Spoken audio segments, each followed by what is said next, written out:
Welcome back to the education valley. आज की इस वीडियो में हम लोग कवर करेंगे चैप्टर 1 का पार्ट नंबर 2। इसमें आएगा टाइप्स ऑफ केमिकल रिएक्शंस, जैसे combination reactions, decomposition reaction, displacement reaction, double displacement reaction और फिफ्थ नंबर पर ऑक्सीडेशन एंड रिडक्शन। सबसे पहले स्टार्ट करते हैं कॉम्बिनेशन रिएक्शन। जैसा कि आपको नाम से पता चल रहा है, कॉम्बिनेशन रिएक्शन क्या होगी। कॉम्बिनेशन मतलब दो चीज़ों का आपस में जुड़ना, मतलब कंबाइन करना और कंबाइन करके एक प्रोडक्ट देना। जैसे कि मान लो आपके पास एक रिएक्टेंट ये है प्लस सेकंड रिएक्टेंट आपके पास ये है, जो आपको आपकी स्क्रीन पर दिखाई दे रहे हैं। अब क्या होगा, कॉम्बिनेशन रिएक्शन में ये जो दोनों रिएक्टेंट है, दोनों सब्सटेंसेस क्या करेंगे, आपस में कंबाइन हो जाएंगे और मुझे प्रोडक्ट में सिर्फ एक सब्सटेंस मिलेगा। जैसे कि ये और सेकेंड वाला, ये दोनों क्या हुए, अभी दोनों क्या हुए, कंबाइन हो गए। मतलब मेरे पास दो सब्सटेंस थे, दो रिएक्टेंट थे, वन वाला और ये टू, ये दोनों आपस में क्या हुए, प्लस हो गए और मुझे एक प्रोडक्ट मिला। मतलब ये क्या हो गए, कंबाइन हो गए। तो इसको हम क्या बोलते हैं, कॉम्बिनेशन रिएक्शन। जैसे कि आपके पास कार्बन है प्लस ऑक्सीजन, ठीक है। आपके पास दो रिएक्टेंट हैं, एक कार्बन और दूसरा एलिमेंट कौन सा है, ऑक्सीजन। ये दोनों कंबाइन होंगे और आप क्या बनेगा, CO2, ठीक है। CO2 मतलब कार्बन और ऑक्सीजन ये दोनों मिलके क्या बन गए, CO2। तो यही होती है कॉम्बिनेशन रिएक्शन। मतलब इसमें क्या होते हैं, जो आपके मोर देन वन, ठीक है, मतलब दो है या तीन भी हो सकते हैं, तो मोर देन वन एलिमेंट्स क्या करते हैं, आपस में कंबाइन होते हैं और फाइनल में जो प्रोडक्ट मिलता है ना, वो क्या मिलता है, वो एक ही होता है। बस ये याद रखना है कि फाइनल में कितना मिलता है मुझे, एक प्रोडक्ट। मतलब ये क्या होते हैं, जितने भी आपके पास रिएक्टेंट होते हैं ये जुड़ जाते हैं और मुझे इधर प्रोडक्ट में क्या मिलता है, एक, ऐसे, ठीक है। अभी मैं आपको कॉम्बिनेशन रिएक्शन के कुछ और एग्जांपल बताता हूँ। जैसे कि यह है एक्टिविटी नंबर 1.4। इसमें क्या किया है कि मैंने कैल्शियम ऑक्साइड का रिएक्शन कराई है, किसके साथ, वाटर के साथ। ये लिखा हुआ है chemical oxide reacts vigorously. Vigorously का मतलब होता है तेजी से, कुछ ज़्यादा ही एनर्जी के साथ, ठीक है, जोरदार तरीके से, उसको बोलते हैं क्या, vigorously. To produce slack lime, ठीक है। स्लैक लाइम किसको बोलते हैं, कैल्शियम हाइड्रोक्साइड को, ठीक। इन releasing a large amount of heat. मतलब इस रिएक्शन में क्या होता है कि जब कैल्शियम ऑक्साइड की रिएक्शन कराता हूँ मैं हाइड्रोजन के साथ, सॉरी H2O के साथ, तो मुझे क्या मिलता है, कैल्शियम हाइड्रोक्साइड। और इस रिएक्शन में मुझे लार्ज अमाउंट में हीट भी देखने को मिलती है, ठीक है। सबसे इंपॉर्टेंट बात यह है कि जो इनके नेम है ना, जैसे कैल्शियम ऑक्साइड को मैं क्या बोलता हूँ, क्विक लाइम। ये बड़े इंपॉर्टेंट है।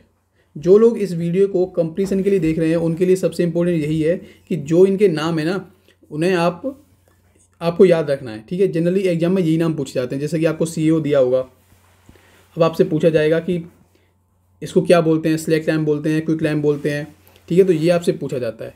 और जो बाकी 10th स्टैंडर्ड के लोग हैं उनको ये सब याद करना है, जैसे कॉम्बिनेशन रिएक्शन क्या होती है, इसको डेफिनेशन भी याद करनी है। अगर आप इस बीकर की तरफ देखें तो बीकर में सबसे पहले क्या था, वाटर था। मतलब मैंने क्या किया इस बीकर, मतलब एक्टिविटी नंबर 1.4 में ये बीकर है, इसमें मैंने सबसे पहले लिया वाटर। इस वाटर में मैंने कैल्शियम ऑक्साइड के कुछ टुकड़े डाले, ठीक है। जैसे ही मैं इसमें कैल्शियम ऑक्साइड डालूंगा तो क्या हुआ कि वाटर प्लस कैल्शियम ऑक्साइड ये दोनों मिलके क्या बना लेंगे, कैल्शियम हाइड्रोक्साइड। और कैल्शियम हाइड्रोक्साइड के साथ मुझे इसमें से दिखाई देगा क्या, हीट निकलती हुई, ठीक है, कुछ इस तरह से। मतलब जो वाटर होता है ना, वो हीट की वजह से, मतलब ये जो मिक्सर होता है क्या, मतलब गर्म हो जाता है, ठीक है, वार्म हो जाता है। इस वार्म मिक्सर की वजह से जो वाटर इसमें ऐड है वो क्या हो जाता है, वेपर में कन्वर्ट होता है। इस वजह से ये जो वाटर है ना, वो मुझे वेपर में उड़ता हुआ नजर आता है, ठीक है। तो कहने का मतलब क्या हुआ कि जो कैल्शियम ऑक्साइड है, क्विक लाइम, ठीक है, ये जो आपको जरूर याद करना है, कैल्शियम ऑक्साइड मतलब क्विक लाइम प्लस H2O, मुझे मिला क्या, slack oxide, slack lime, calcium hydroxide plus heat. अभी आप इसमें देखो कि दो रिएक्टेंट हैं, इनको रिएक्टेंट बोलते हैं। ये दोनों रिएक्टेंट मिलके मुझे क्या मिला, सिंगल प्रोडक्ट। तो आपसे पूछा कि कौन सी रिएक्शन है, तो आप खुद बोल सकते हो ये कौन सी रिएक्शन है, कॉम्बिनेशन रिएक्शन। क्योंकि कॉम्बिनेशन रिएक्शन में ही ऐसा होता है कि मोर देन वन रिएक्टेंट, ठीक है, कंबाइन होके मुझे सिंगल प्रोडक्ट देते हैं, ठीक है। ऐसी रिएक्शन को हम क्या बोलते हैं, कॉम्बिनेशन रिएक्शन बोलते हैं। ठीक है, यहाँ पर एक इंपॉर्टेंट फैक्ट दिया हुआ है, उसको पढ़ते हैं।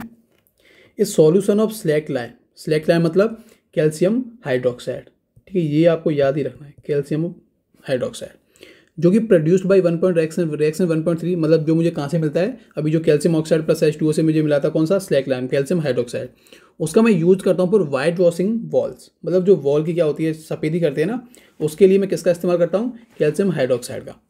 ठीक है, calcium hydroxide react slowly with the carbon dioxide in air to form a thin layer of calcium carbonate on the walls. अब इसको मैं क्यों इस्तेमाल करता हूँ, जैसे कि मान लो ये वॉल है, ठीक है, मुझे इसकी सफ़ेदी करनी है, तो मैं क्या करूँगा, कैल्शियम ऑक्साइड लेके आऊँगा। ठीक है, सबसे पहले कैल्शियम ऑक्साइड लेके आऊँगा। अब इस कैल्शियम ऑक्साइड को वाटर का जो एक बीकर होगा ना, उसमें इसको पुट करूँगा। ठीक है, ये दोनों मिलके क्या रिएक्शन बनाएंगी, और ये दोनों कंबाइन होके, ठीक है, कैल्शियम ऑक्साइड प्लस वाटर दोनों रिएक्टेंट आपस में रिएक्शन करके मुझे क्या मिलेगा, कैल्शियम हाइड्रोक्साइड। ठीक है, जिसको हम क्या बोलते हैं, स्लैक लाइम।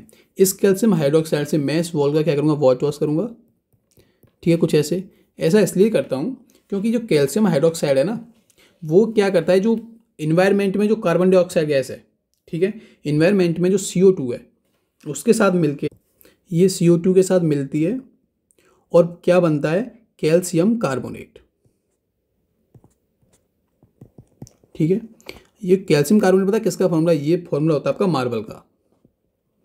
मतलब ये जो कैल्शियम हाइड्रोक्साइड है वो मतलब स्लोली रिएक्ट करती है, 2 या 3 दिन लगते हैं, और ये जो इन्वायरमेंट में आपकी कार्बन डाइऑक्साइड, क्योंकि इन्वायरमेंट में जो एयर है ना उसमें ऑक्सीजन भी होती है, कार्बन डाइऑक्साइड भी होती है, नाइट्रोजन भी होती है, तो ये कार्बन डाइऑक्साइड के साथ रिएक्शन करती है और कैल्शियम कार्बोनेट बनता है। और कैल्शियम कार्बोनेट को ये क्या होता है एक्चुअली, मार्बल, मतलब ये जो वॉल होती है वो क्या होती है, शाइनी फिनिश देती हैं, तो देखने में अच्छी लगती हैं। ठीक है, इसलिए मैं क्या करता हूँ कि इसमें कैल्शियम हाइड्रोक्साइड से इसकी वाइट वॉशिंग करता हूँ। ये आप देख सकते हो कि ये कैल्शियम हाइड्रोक्साइड है, उसका रिएक्शन हुई किसके साथ, कार्बन डाइऑक्साइड के साथ, मतलब ये दोनों आपकी क्या है, रिएक्टेंट है, और ये मुझे क्या मिला, कैल्शियम कार्बोनेट प्लस H2O। ठीक है, तो ये आप देख सकते हो कि ये कॉम्बिनेशन रिएक्शन नहीं है, इसमें प्रोडक्ट एक से ज़्यादा है, पर मैं तो यहाँ ये बता रहा हूँ कि इसका सिर्फ मतलब इसका यूज कैल्शियम हाइड्रोक्साइड का, तो क्या मिला, कैल्शियम कार्बोनेट मिला प्लस H2O। ठीक है, और ये रिएक्शन स्लो होती है, जैसे लिखा हुआ है, रिएक्ट स्लोली। ठीक है, स्लोली रिएक्ट करती हैं with the carbon dioxide in air to form a thin layer of calcium carbonate on the walls. ठीक है, calcium carbonate is form after 2 to 3 day, मतलब इसको रिएक्ट होने में 2 से 3 दिन लगते हैं, and give a shiny finish to the wall. ठीक है, शाइनी फिनिश किसकी वजह से मिलती है, इस कैल्शियम कार्बोनेट के फॉर्मेशन की वजह से। नेक्स्ट एग्जांपल आप हम देखते हैं किसका, कॉम्बिनेशन रिएक्शन का, बर्निंग ऑफ कॉल। ठीक है, जब मैं कॉल को क्या करता हूँ, बर्न करता हूँ। ठीक है, कॉल क्या होता है, कार्बन ही होता है। मान लो जब मैं कॉल को बर्न करता हूँ तो किसके साथ रिएक्शन करेगा, ये ऑक्सीजन के साथ। एक बात याद रखो, जब भी किसी चीज़ को बर्न करते हैं ना तो उसकी रिएक्शन ऑक्सीजन के साथ होती है।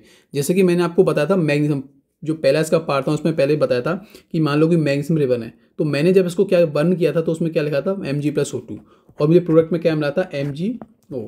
आप बताओ कि ये कौन सी रिएक्शन होगी, ये भी एक कॉम्बिनेशन रिएक्शन है, क्योंकि इसमें मोर देन वन रिएक्टेंट, जैसे Mg+O2, ये मोर देन वन रिएक्टेंट आपस में क्या करते हैं, रिएक्शन करते हैं और मुझे सिंगल प्रोडक्ट देते हैं। ठीक है, प्रोडक्ट कैसा है, सिंगल है, और ये क्या हुए, कंबाइन हुए हैं, तो इसलिए ये भी रिएक्शन कौन सी है, कॉम्बिनेशन रिएक्शन है। यहाँ आप देखो, जैसे मैं कार्बन को क्या करता हूँ, बर्न करता हूँ, इस कॉल को बर्न करता हूँ, तो C+O2 लिखूंगा और मुझे फाइनल प्रोडक्ट क्या मिलेगा, CO2। मतलब ये दोनों दो कंबाइन हुए और मुझे क्या मिला, सिंगल प्रोडक्ट। तो ये भी किसका एग्जाम्पल है, कॉम्बिनेशन रिएक्शन का। दूसरा आप देखो, फॉर्मेशन ऑफ वाटर। वाटर का फॉर्मेशन कैसे, आप हाइड्रोजन और ऑक्सीजन ये दोनों मिलकर क्या बनाते हैं, H2O।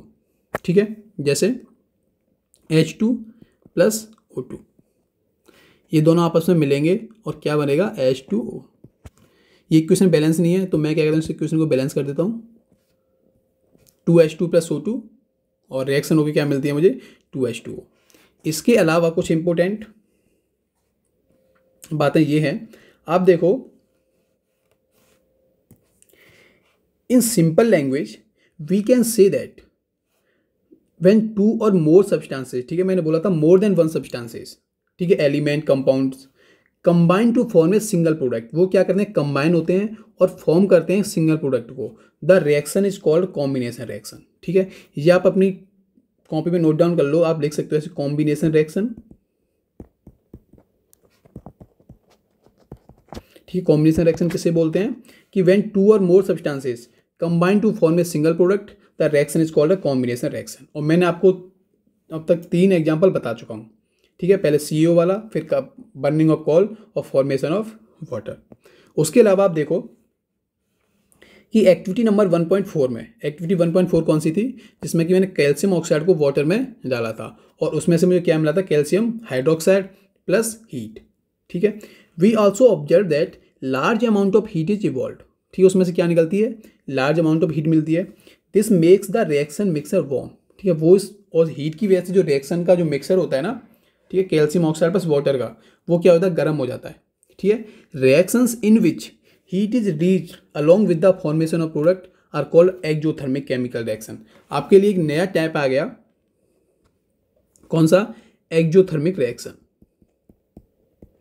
एक्जोथर्मिक रिएक्शन, अब ये कौन सी रिएक्शन होती है, मैं आपको सिंपल फॉर्म में बता दूं कि वो सभी रिएक्शन जिसमें प्रोडक्ट के साथ, प्रोडक्ट तो मिलता ही है मुझे, प्रोडक्ट के साथ अगर हीट भी क्या होती है, रिलीज होती है, ठीक है। उसमें से हीट रिलीज होती है अगर किसी रिएक्शन में से, तो वो रिएक्शन कौन सी होती है, एक्जोथर्मिक रिएक्शन होती है, ठीक है।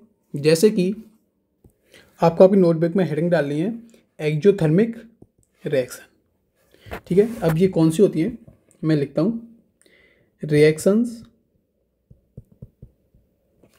इन विच heat is released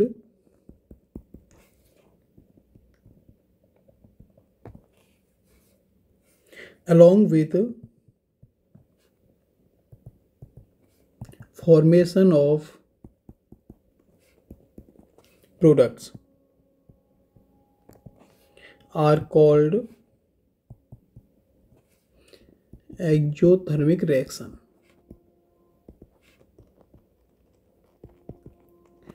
ठीक है।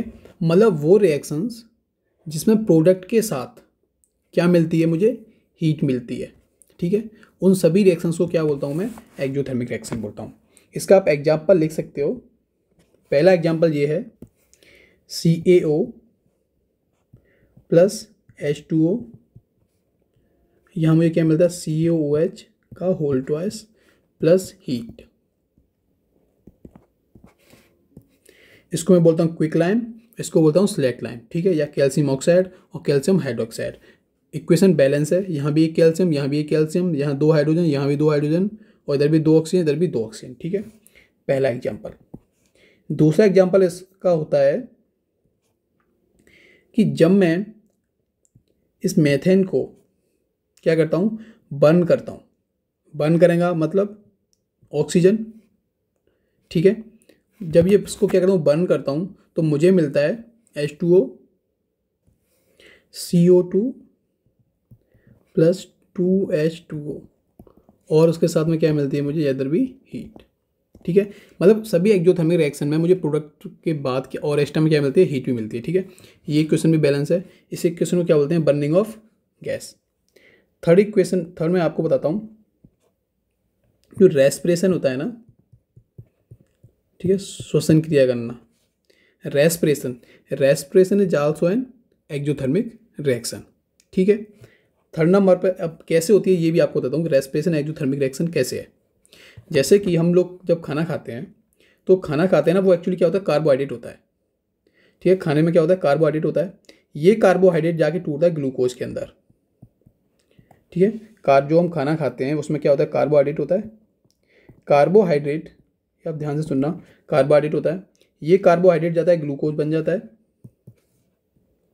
ग्लूकोज। ये ग्लूकोज जब हम लोग क्या करते हैं, रेस्पिरेशन प्रोसेस करते हैं, रेस्पिरेशन करते हैं, तो रेस्पिरेशन में हम लोग क्या लेते हैं, ऑक्सीजन लेते हैं। क्या लेंगे, ऑक्सीजन लेते हैं।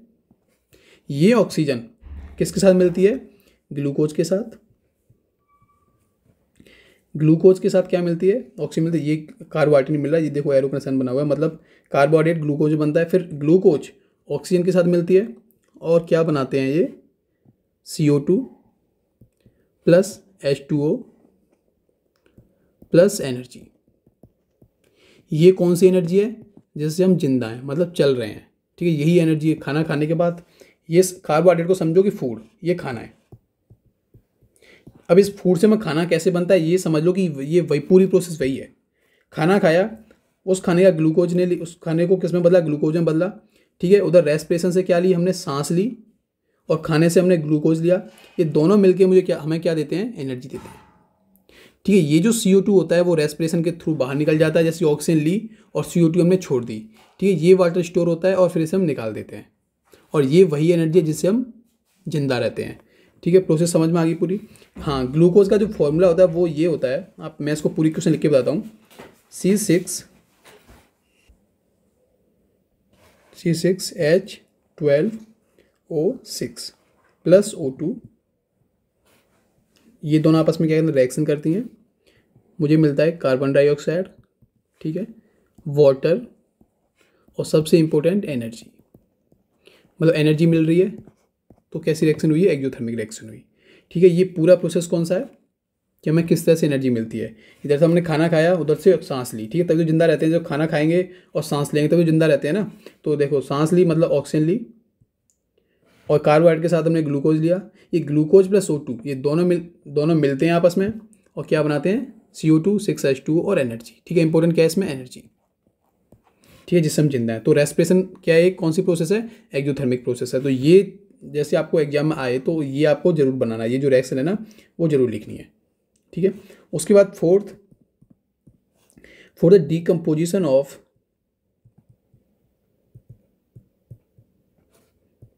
वेजिटेबल्स,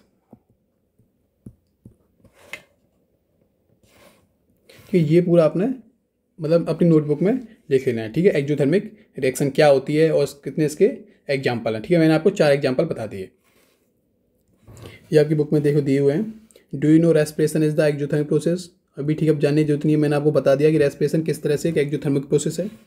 उसके बाद ये वो रिएक्शन है, ठीक है, आपको याद रखनी है। उसके बाद decomposition of vegetable matters into compost is also an example of exothermic reaction, ठीक है। तो आपको क्या पता चल गया, कंपोजिट रिएक्शन, कंपोजिशन क्या होती है, रिएक्शन कौन सी होती है, और सेकंड एक्सोथर्मिक रिएक्शन। उसके बाद हमारी नेक्स्ट रिएक्शन जाती है डीकम्पोजिशन रिएक्शन। आप इसके नाम से पता चल रहा है डीकम्पोजिशन। कंपोजिशन में हमने क्या किया था, कंपोजिशन था मतलब दो जो मोर देन वन रिएक्टेंट थे वो आपस में क्या हुए, मिले, ठीक है, उनका कंबाइन करके मुझे एक प्रोडक्ट मिला। लेकिन डीकम्पोजिशन में उस कंपोजिशन का उल्टा होता है, मतलब इसमें क्या होता है, एक प्रोडक्ट होता है, सॉरी एक रिएक्टेंट होता है और प्रोडक्ट मोर देन वन होते हैं, ठीक है। जैसे कि आप इस रिएक्शन में देखो नीचे वाली में कि मेरे पास देखो रिएक्टेंट एक है, ठीक है, फेरस सल्फेट, और मुझे इसमें क्या मिले, फेरस सल्फेट क्या हुआ, डीकम्पोज हुआ, ठीक है, टूट गया। डीकम्पोजिशन मतलब टूटना, ठीक है, नाम से आप पता चल रहा है। उधर मतलब कंपोजिशन था मतलब मिलना, तो उधर दो जो रिएक्टेंट थे वो मिलके एक प्रोडक्ट बनाया। लेकिन डीकम्पोजिशन मतलब टूटना, तो यहाँ पर क्या हुआ कि जो एक मेरा क्या है रिएक्टेंट है वो टूटा और मुझे मोर देन वन प्रोडक्ट मिले। जैसे कि इधर देखो आप, फेरिक ऑक्साइड, ठीक, SO2 और SO3, ठीक है।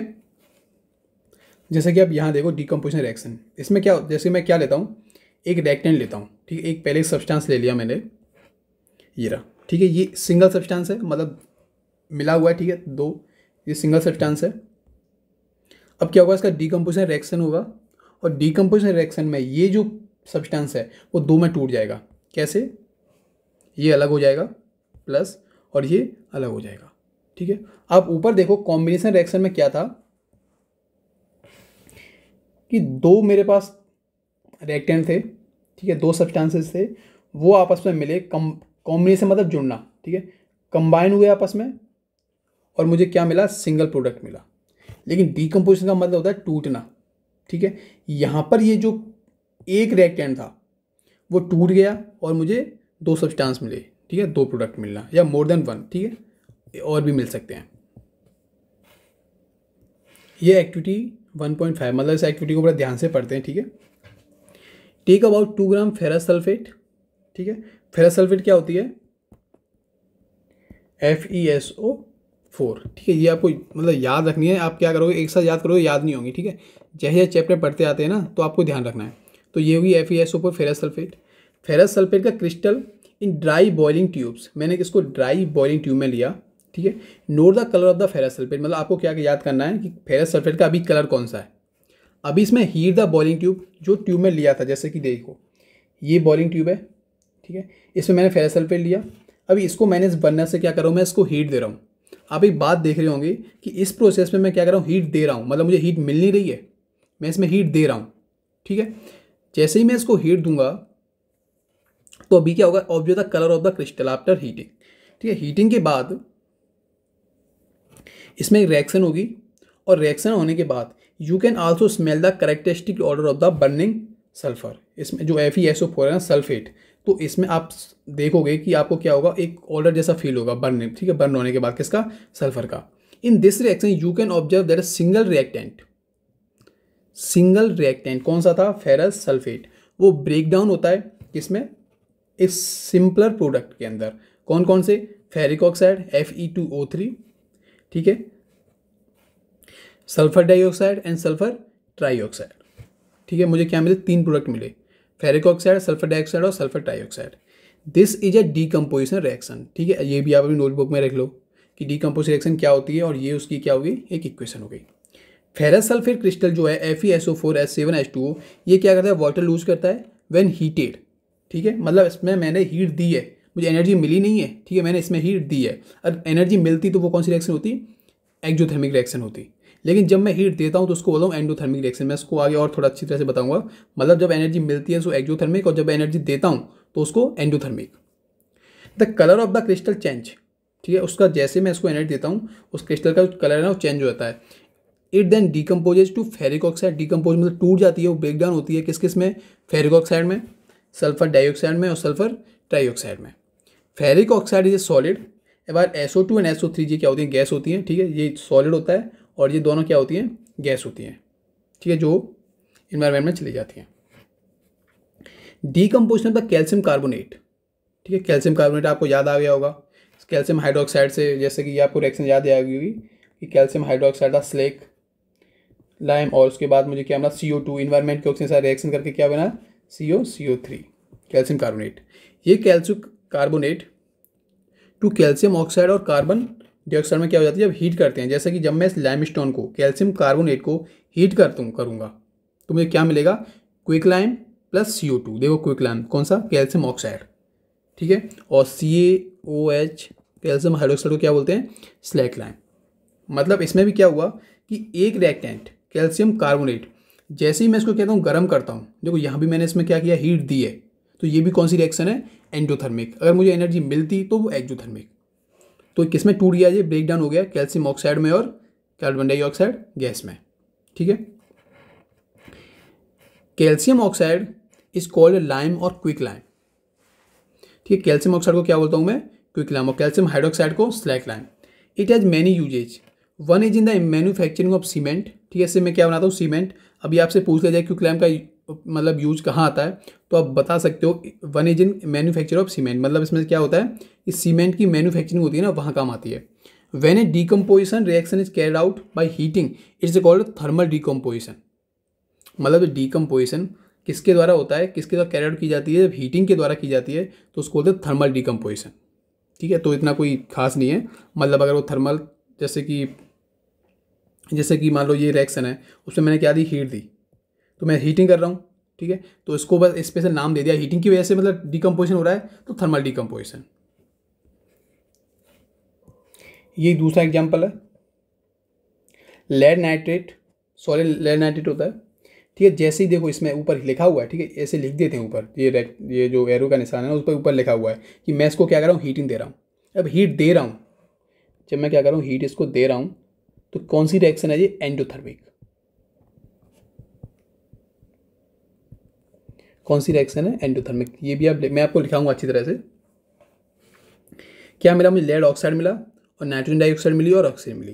कहने का मतलब यही हुआ कि डीकम्पोजिशन रिएक्शन मतलब एक रिएक्टेंट ब्रेक डाउन हो जाता है मोर देन वन प्रोडक्ट के अंदर, ठीक है। बस ये है मेन बात। ये सब आप जैसे कि आपको रिएक्शन दे दी जाए, ठीक है, 2-3 रिएक्शन, और आपको कुछ इस तरह से फॉर्मेट दिया जाए रिएक्शन का, तो बस आपसे ये पूछा जाए कि ये रिएक्शन कौन सी है, कंपोजिशन या फिर डीकम्पोजिशन। तो आप बता सकते हो कि जब एक जो रिएक्टेंट है वो ब्रेक डाउन हो गए मोर देन वन प्रोडक्ट दे रहे हैं तो कौन सी रिएक्शन है, डीकॉम्पोजिशन।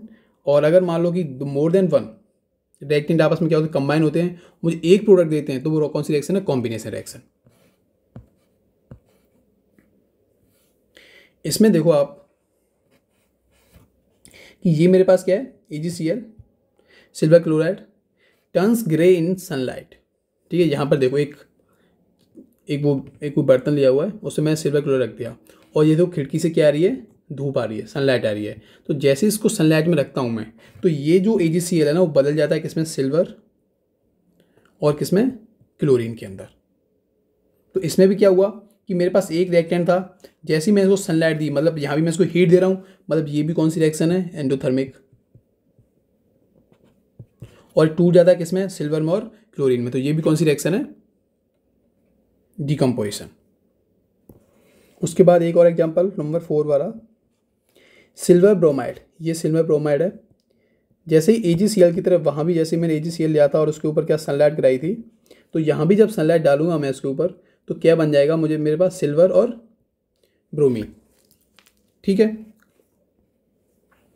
इस रिएक्शन का ये लिखा हुआ, the above reactions are used in black and white photography. ये आपको याद रखना है। ठीक है, अगर आपको एग्जाम में आ जाती है कि कौन सी रिएक्शन यूज की जाती है ब्लैक एंड वाइट फोटोग्राफी में, तो आपको ये वाली रिएक्शन लिखनी है पेपर में। ठीक है, सिल्वर ब्रोमाइड और सनलाइट क्या बनता है, Ag और bromine. We have seen that the decomposition reaction require energy. ठीक है, डीकम्पोजिशन के लिए मतलब किसी रिएक्टेंट के ब्रेकडाउन होने के लिए मुझे किसकी जरूरत पड़ती है, एक एनर्जी की, either in the form of heat, light और इलेक्ट्रिसिटी। या तो मैं उसको डायरेक्ट हीट दे दूँ, या मैं उसको लाइट दे दूँ, या थ्रू इलेक्ट्रिसिटी के। उससे क्या होता है कि जो रिएक्टेंट था वो ब्रेक डाउन हो जाता है। ठीक है, और मुझे क्या मिलता है, प्रोडक्ट, और मोर देन वन प्रोडक्ट। ठीक है, जैसे कि आपको 4 मैं आपको बता चुका हूँ रिएक्शन। अभी देखो reaction in which energies absorbed are known as endothermic reaction. ठीक है, ये आपको अपनी उसमें लिख लेनी है नोटबुक में। मतलब कि अभी मैं आपको बताऊँ एक्जोथर्मिक रिएक्शन और एंडोथर्मिक रिएक्शन। ठीक है, ये रही एक्जोथर्मिक रिएक्शन और यहाँ लिखता हूँ मैं एंडोथर्मिक रिएक्शन, साथ में थोड़ा अच्छा समझ में आएगा। यहाँ था कि reaction in which heat is release, और यहाँ होगा reaction in which heat is absorbed. ठीक है, इसमें हीट क्या होती है, एब्जॉर्ब की जाती है। इसका एग्जांपल बताऊं तो AgCl और ब्रेकडाउन हो जाता है किसमें, Ag + Cl2, ये होगी बैलेंस। ठीक है, इसमें कौन सी एनर्जी देता हूं मैं, सनलाइट। ठीक, ऐसे ही दूसरा सिल्वर ब्रोमाइड Ag + Br2। ठीक है, ये जो रिएक्शन होती है, इस रिएक्शन का इस्तेमाल मैं कहाँ करता हूँ, फोटोकॉपी में। ठीक है, तो अभी ये आप अच्छी तरह से समझ गए होंगे एक्जोथर्मिक रिएक्शन क्या होती है और एंडोथर्मिक रिएक्शन क्या होती है। एक्जोथर्मिक रिएक्शन में आप देखो कि मुझे प्रोडक्ट के साथ हीट मिलती है, लेकिन यहाँ मुझे हीट मिलती नहीं है, बल्कि मुझे हीट देनी पड़ती है। तो जब हीट मुझे देनी पड़ती है उसको बोलता हूँ एंडोथर्मिक रिएक्शन, मतलब एब्जॉर्ब होती है, और जहाँ मुझे हीट रिलीज होती है उसको बोलता हूँ मैं एक्जोथर्मिक रिएक्शन। ठीक है, इसके बाद नेक्स्ट टॉपिक है डिस्प्लेसमेंट रिएक्शन। आपको नाम से पता चला डिस्प्लेसमेंट, मतलब किसी एलिमेंट का सीधा सा डिस्प्लेसमेंट करना है, मतलब उसकी जगह से उसको हटाना है और खुद जाके जुड़ जाना है, डिस्प्लेसमेंट। ठीक है, नाम से पता चल रहा है, कैसे मैं बताता हूँ। ठीक है, डिस्प्लेसमेंट रिएक्शन जैसे कि मेरे पास एक एलिमेंट है, ये रहा, प्लस ये मेरे पास एक सब्सटेंस है। ठीक है, जैसा आप स्क्रीन पे देख रहे हैं, एक एलिमेंट प्लस एक सब्सटेंसेस। ठीक है, ये दोनों आपस में क्या करें, रिएक्शन करेंगे। तो अभी आप देखना होता क्या है कि अभी देखो आप कि ये जो रेड वाला है ना, ये किसके साथ मिल गया, इसके साथ, मतलब इसने इसको हटा दिया, इसको डिस्प्लेस कर दिया। रेड वाले के साथ जो था ये वाला आप देख रहे हो ब्लू कलर वाला, तो इसने इसको क्या कर दिया, डिस्प्लेस कर दिया। और देखो आप, ये इसके साथ जुड़ गया। ठीक है, ये वाला और ये दोनों आपस में जुड़ गए, और ये इसने क्या कर दिया, अलग कर दिया, प्लस ये देखो ये आ गया बेचारा यहाँ पे। मतलब डिस्प्लेसमेंट का जैसा कि आप नाम से जान रहे होंगे कि इसने इसको इसकी जगह से डिस्प्लेस कर दिया, ये आके अलग हो गया, और ये इसके साथ देखो इधर जुड़ गया। इसको बोलते हैं डिस्प्लेसमेंट रिएक्शन। जैसे कि ये रहा आपका एग्जाम्पल, मैग्नीशियम, ठीक है, और कॉपर सल्फेट, ठीक है। इसमें मैग्नीशियम ने ये जो कॉपर था ना इस सल्फेट के साथ, इसको हटा दिया और खुद जाके उधर जुड़ गया, तो बन गया यहाँ मैग्नीशियम सल्फेट, और कॉपर देखो अलग हो गया। मतलब कॉपर की जो जिस जगह पे था ना, मैग्नीशियम ने कॉपर को डिस्प्लेस कर दिया, नाम से आप पहचान लो। मतलब एक एलिमेंट ने दूसरे सब्सटेंस से एक एलिमेंट को हटा दिया और खुद वहाँ जाके जुड़ गया, ये बन गया मैग्नीशियम सल्फेट, और खुद भाई हो गया अलग। इसकी मैं और भी आपको एग्जाम्पल बताता हूँ।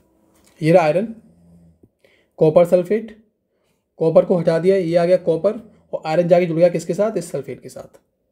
कॉपर की जगह चेंज कर दी और ये बन गया आपका आयरन सल्फेट। ऐसे ही जिंक, कॉपर सल्फेट, इस जिंक ने इस कॉपर को हटा दिया, कॉपर अलग हो गया, ये कॉपर जुड़ा किसके साथ, मतलब कॉपर हट गया, जिंक जुड़ गया, जिंक सल्फेट। यहाँ देखो आप लेड, ये कॉपर क्लोराइड, और कॉपर क्लोराइड को हटा के ये बन गया लेड क्लोराइड, और कॉपर ये होगी अलग, ठीक है। Zinc and lead are more reactive element than copper, they displace copper from its compound. ये बात को आपको याद रखनी है कि जिंक और लेड होते हैं ना, वो मोर रिएक्टिव एलिमेंट होते हैं कॉपर की तुलना में, इसलिए इन्हें कॉपर को क्या कर दिया, डिस्प्लेस कर दिया। बात समझ में आ रही है? जिंक और लेड ने कॉपर को इसलिए डिस्प्लेस कर दिया क्योंकि ये दोनों जो एलिमेंट होते हैं वो कॉपर से ज़्यादा रिएक्टेड होते हैं। They displace copper from its compound. उसके बाद नेक्स्ट है double displacement reaction. A displacement reaction is the one where an atom और ए सेट ऑफ एटम, ठीक है, एटम और a set of atom is displaced by another atom. मतलब कोई एक एटम है ना, वो किसी दूसरे एटम के द्वारा बाई अनदर एटम क्या होता है, डिस्प्लेस हो जाता है, ठीक है, उसको हम क्या बोलते हैं, डिस्प्लेसमेंट रिएक्शन। डबल डिस्प्लेसमेंट क्या होता है, यहाँ पर तो सिंगल डिस्प्लेसमेंट, मतलब कि सिर्फ एक ही एलिमेंट दूसरे एलिमेंट को वो करता है, डिस्प्लेस करता है। लेकिन यहाँ पे आप देखो, ये मेरे पास सब्सटेंस प्लस ये दूसरा सब्सटेंस, यहाँ क्या होगा कि ये जो है ये जुड़ेगा इसकी जगह पे, और ये जो है ये जुड़ेगा इसकी जगह पे। देखो कैसे, ये देखो, ये जो था वो जुड़ गया इसके साथ, ठीक है, देखो ये दोनों जुड़ गए, और ये आपस में दोनों जुड़ गए, मतलब एक दूसरे का साथ छोड़ देते हैं और दूसरे के साथ जोड़े बना लेते हैं। डबल डिस्प्लेसमेंट हो रहा है यहाँ। ये रहा आपका example, AgNO3 plus NaCl, AgCl plus NaNO3। मतलब यहाँ NO3 के साथ पहले कौन था, Ag था, सिल्वर था। अब ये NO3 के साथ कौन सा जुड़ेगा, ये Na। ये ऐसे भी होता है, देखो प्लस माइनस, मतलब इसका प्लस इसके माइनस के साथ, और इसका प्लस इसके माइनस के साथ। मतलब ये जो Na था वो NO3 के साथ, और ये जो Ag था वो इस Cl के साथ। ये देखो Ag और इधर Cl, तो ये जुड़ गया इस AgCl, और इधर Na, इधर NO3, और ये जुड़ गया इसके साथ। इसके में और सोडियम सल्फेट है ये, और ये बेरियम क्लोराइड है। इसमें क्या हुआ, अब एक बार इसको भूल जाओ, अब खुद बनाओ क्या बनेगा, ठीक है। ये है मेरे पास Na2SO4 plus barium chloride BaCl2। तो मैं लिखूंगा ये जो सोडियम है ये किसके साथ जुड़ेगा, इसके क्लोरीन के साथ, और ये इसका बेरियम है वो किसके साथ जुड़ेगा, इसके सल्फेट के साथ। तो Na के साथ जुड़ेगा कौन सा, Cl2, जैसे कि NaCl प्लस Ba और SO4, ये बन गया। जैसे ये देख सकते हो आप, NaCl BaSO4 बेरियम सल्फेट और सोडियम क्लोराइड। तो ये होती है double displacement reaction. Single displacement में सिंगल डिस्प्लेसमेंट होता था, और डबल डिस्प्लेसमेंट में मतलब दो एलिमेंट डिस्प्लेस करते हैं। इसके बाद नेक्स्ट टॉपिक आता है ऑक्सीडेशन एंड रिडक्शन।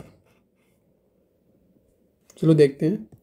सबसे पहले ऑक्सीडेशन क्या होता है कि if a substances gain oxygen during a reaction it is called to be oxidise.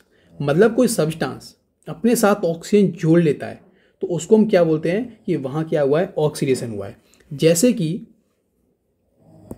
इस एग्जांपल में आप देखो, ये क्या है, कॉपर है, ये है O2, ठीक है। जब इस कॉपर में ये ऑक्सीजन इसके साथ जुड़ जाएगी तो ये क्या बन जाएगा, कॉपर ऑक्साइड। तो क्या हुआ कि कॉपर का यहाँ पर क्या हुआ, ऑक्सीडेशन हुआ, क्योंकि ऑक्सीजन कॉपर में जाके जुड़ गई। अगर कॉपर से निकल जाती तो उसका क्या होता, रिडक्शन होता। मतलब वो फिर मैं आपको आगे बताऊंगा कि ऑक्सीडेशन में क्या होता है। ऑक्सीडेशन नाम से पता चला है, मतलब किसी में ऑक्सीजन का जुड़ना। ठीक है, बात समझ में आ रही है। ऑक्सीडेशन मतलब किसी में जाके ऑक्सीजन का जुड़ना, उसको बोलते हैं oxidation. If a substances gain oxygen during a reaction it is called to be oxidise. ऐसे अगर मैं बात करूं रिडक्शन की, तो रिडक्शन में क्या होता है, if a substances oxygen loses oxygen during a reaction, मतलब अगर कोई सब्सटेंस से ऑक्सीजन निकल जाती है, ठीक है, अगर कोई सब्सटेंस ऑक्सीजन लूज कर देता है तो हम तब क्या बोलते हैं कि उसका क्या हुआ है, रिडक्शन हुआ है। जैसे कि मेरे पास कॉपर ऑक्साइड था, ठीक है, जो कॉपर ऑक्साइड यहाँ बना था ऑक्सीजन लेके, उसकी रिएक्शन में हाइड्रोजन के साथ कराता हूँ तो क्या होता है कि कॉपर अलग रह जाता है और जो हाइड्रोजन है ना वो ऑक्सीजन लेके अलग हो जाता है। तो अभी आप देखो कॉपर ऑक्साइड था, मतलब पहले उसके पास ऑक्सीजन थी, लेकिन वो ऑक्सीजन अभी क्या होगी, अलग हो गई। तो क्या हुआ, जो कॉपर था उसका क्या हो गया, रिडक्शन हो गया। बात समझ में आ रही है। तो यहाँ इसको क्या बोलते हैं, रिडक्शन बोलते हैं। इन दोनों को देखो अभी आप साथ में देख सकते हो एक बार, तो आपको थोड़ा याद जल्दी हो जाएगा। ऑक्सीडेशन मतलब ऑक्सीजन का जुड़ना, रिडक्शन मतलब ऑक्सीजन का बाहर निकलना। ठीक है, अगर मान लो कि दोनों प्रोसेस साथ होती हैं, ऑक्सीडेशन रिडक्शन रिएक्शन, तो हम इसको क्या बोलते हैं, रेडॉक्स रिएक्शन, या आप उसको बोल सकते हो ऑक्सीडेशन रिडक्शन रिएक्शन, लेकिन इन दोनों को थोड़ा साथ में बोल दिया जाए इसलिए बोलते हैं रेडॉक्स। ठीक है, रिडक्शन का आर ई और ये ऐसे करके कुछ बना रेडॉक्स रिएक्शन। ठीक है, जैसे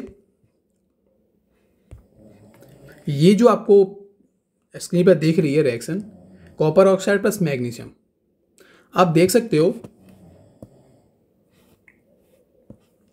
कि ये कॉपर ऑक्साइड है और ये मैग्नीशियम है।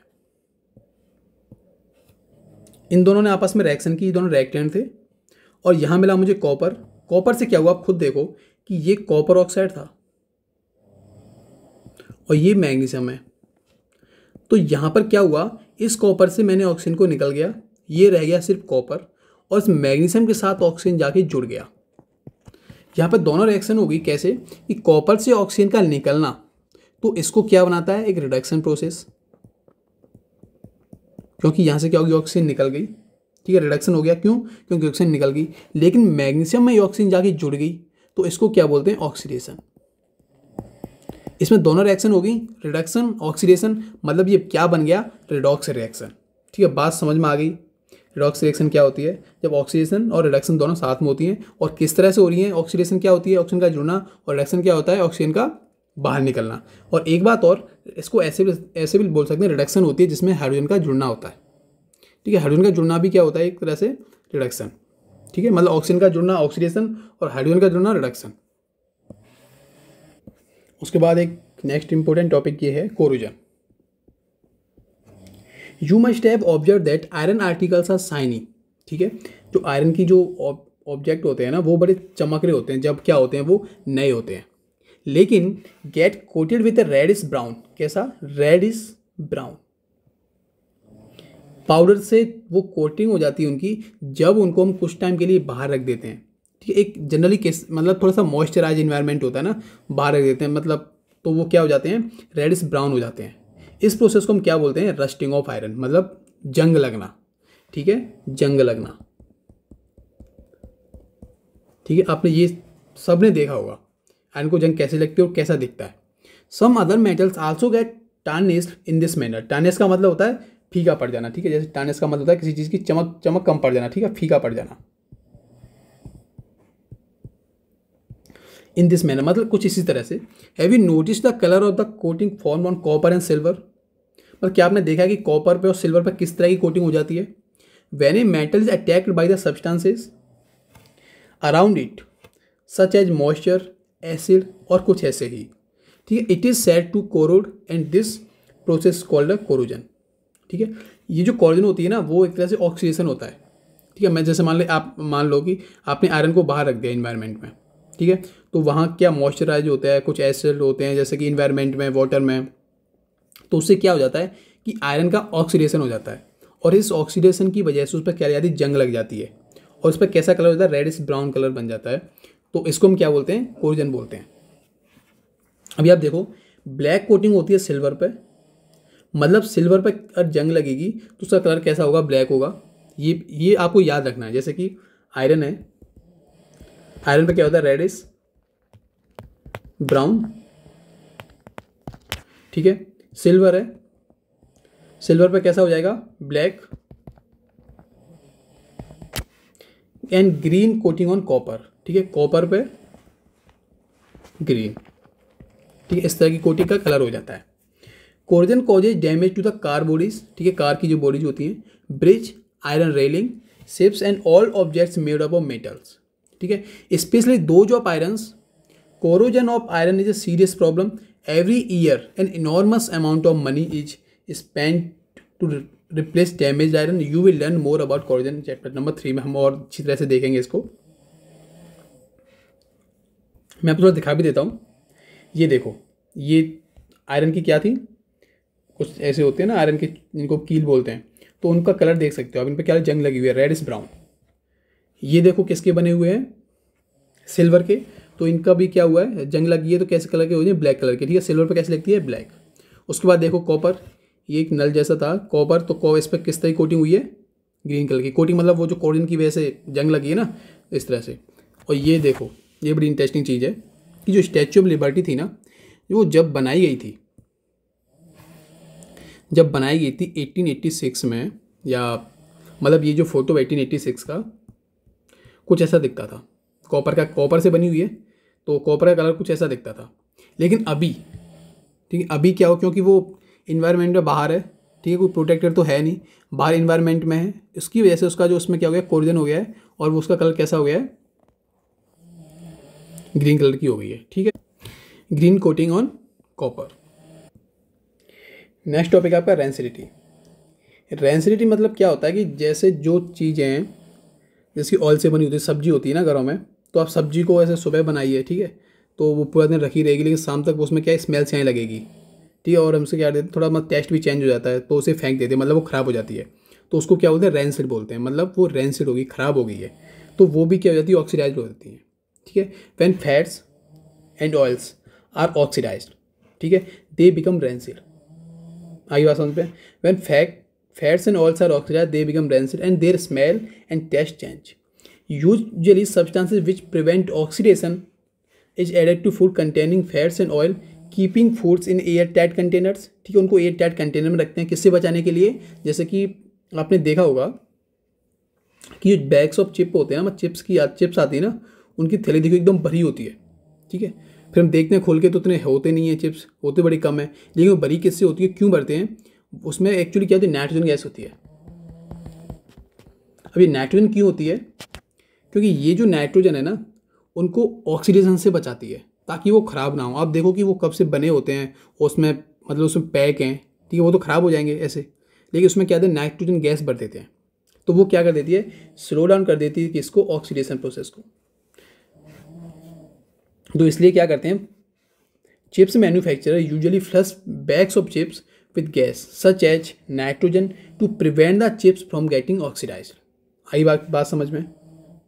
ये देखो मैंने आपके लिए ये लिया भी है एक इमेज, ये एक लेज का देखो पैकेट है, एकदम फुल भरा हुआ है, आपको लगेगा इसमें बहुत सारे लेज हैं, लेकिन जैसे ही आप इसको खोलो, चिप्स हैं, बहुत सारे चिप्स हैं, जैसे आप इसको खोलोगे ना, तो इसमें हवा निकल जाएगी, बचेंगे थोड़े से।